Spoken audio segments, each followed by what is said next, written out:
速度快还不重视的。我记得他跟我讲了一句话，他讲老板还没可能看中你一点是他们讲的时候你会加快速度，什么意思？就是他们讲了过后你会去理。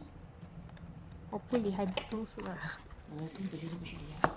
哦。我的性格就是他跟我讲过后我就OK，我跟他讲我可以这样子什么的，然后我是完全没有去想你的意思，就是我觉得我都做好我该做的东西。那我不喜欢重视，我就做好我这个东西。就是我觉得人都是不想重视啊，重视整天的梦都没有了。可是有时候就是他们会针对你的时候，就特别不管极小的事情都可以讲到你。我觉得他们讲我就讲我个人概念的，因为这个世界上都是这样的。对。所以我就觉得算了，你骂就骂，你骂了你心里好一点就心里好一点。就可能我每一份工作都是被骂的，因为就我每一份工作都是被针对的。